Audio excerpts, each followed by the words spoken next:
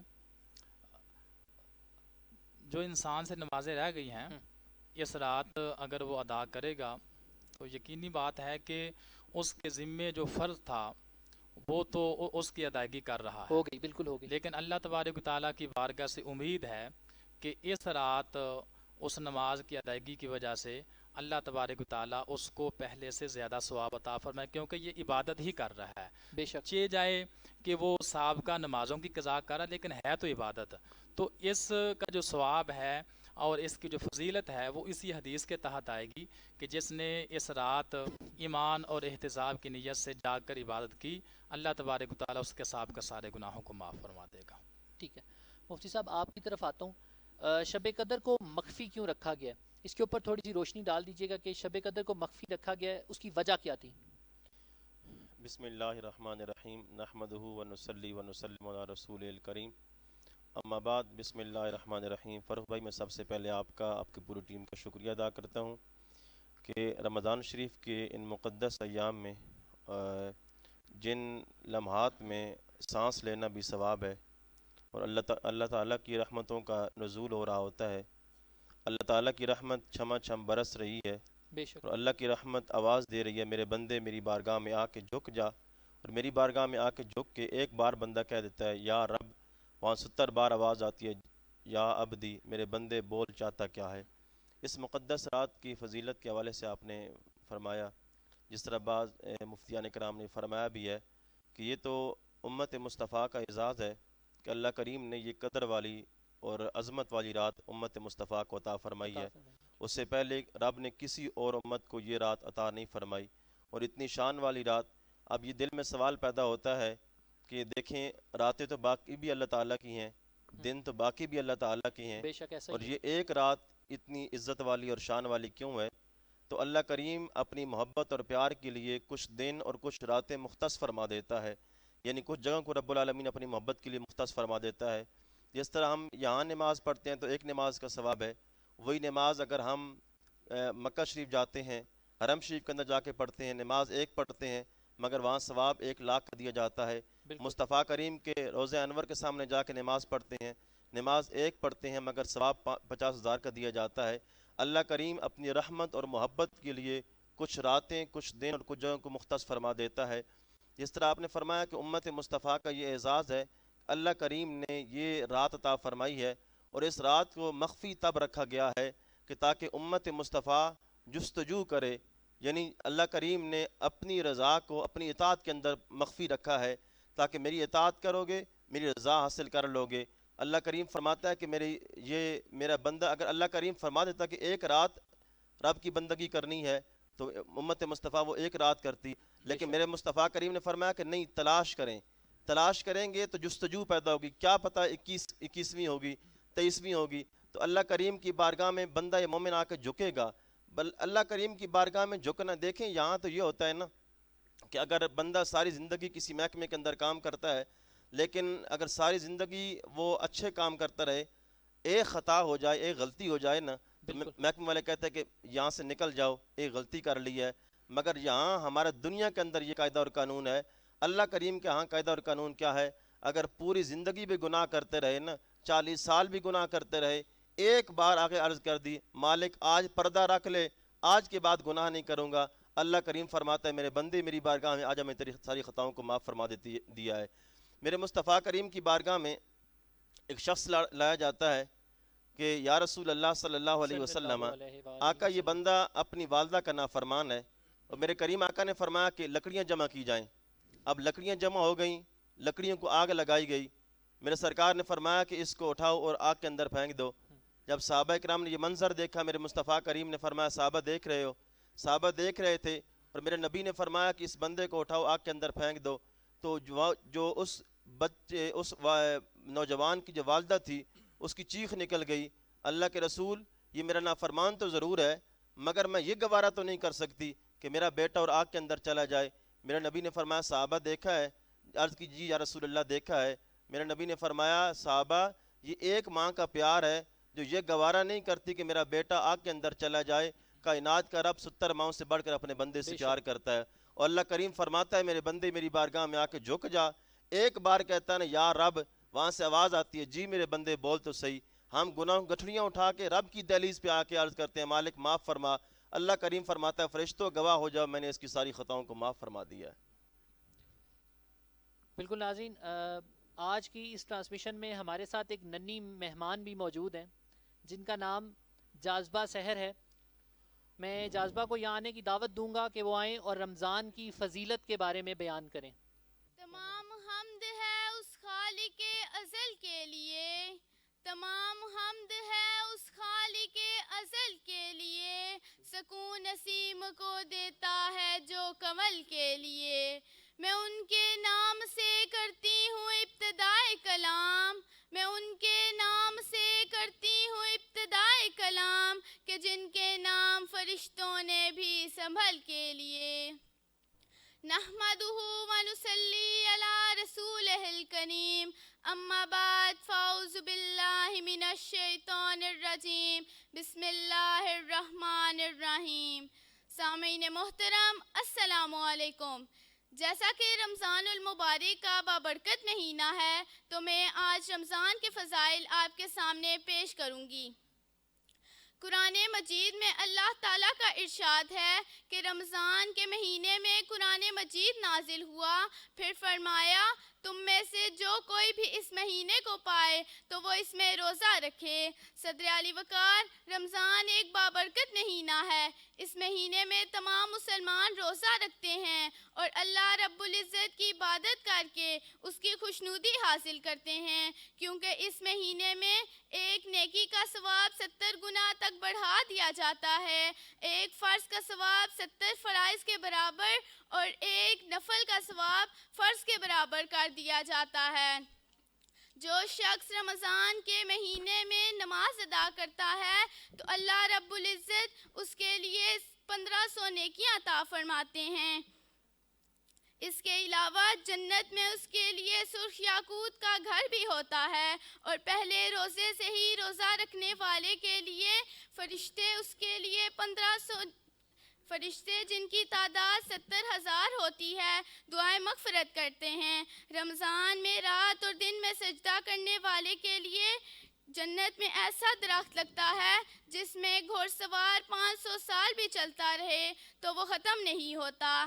صدر علی وقار پھر حضور علیہ الصلوۃ والسلام ارشاد فرماتے ہیں کہ جب ماہ رمضان آتا ہے تو جنت کے دروازے کھول دیے جاتے ہیں اور جہنم کے دروازے بند کر دیے جاتے ہیں اور شیاطین جکڑ دیے جاتے ہیں. حضرت سلیمان فارسی سے روایت ہے کہ رسول اللہ نے رمضان میں 4 کام کرنے کی ترغیب دی کہ اس مہینے میں 4 چیزیں کثرت سے کیا کرو, جن میں سے 2 چیزیں اللہ کی رضا کے لیے ہیں اور 2 چیزیں ایسی ہیں جن سے تمہیں فائدہ حاصل ہوگا. پہلی 2 چیزیں جن سے تم اپنے رب کو راضی کرتے ہو وہ کلمہ طیبہ اور استغفار کی کثرت ہے. دوسری 2 چیزیں جنت کی طلب اور دوزخ کی آگ سے پناہ مانگنا ہے. اپنی تقریر کا اہتمام آپ صلی اللہ علیہ وآلہ وسلم کے اس قول سے کرنا چاہوں گی. جنت کا ایک دروازہ ہے جسے ریان کہتے ہیں, اس دروازے سے قیامت کے دن صرف روزے دار ہی داخل ہوں گے. آپ کی سماعتوں کا بے حد شکریہ. جی ناظرین, یہاں پر ہمارے ساتھ موجود ہیں ایک اور ہماری ننھی مہمان جن کا نام عفیفہ جنید ہے. عفیفہ لیلۃ القدر کی فضیلت کے اوپر بیان کریں گی. جی عفیفہ. نحمدہ ونصلی علی رسولہ الکریم, اما بعد فاعوذ باللہ من الشیطان الرجیم, بسم اللہ الرحمن الرحیم. محترم السلام علیکم ورحمۃ اللہ وبرکاتہ. صدر گرامی اور حاضرین محفل, مجھے آج ایک بابرکت رات لیلۃ القدر کے موضوع پر لب کشائی کا شرف بخشا گیا ہے. میں اس مقدس رات اور قرآن پاک کا پیغام آپ کی نظر کرنے حاضر ہوں. بسم اللہ الرحمن الرحیم.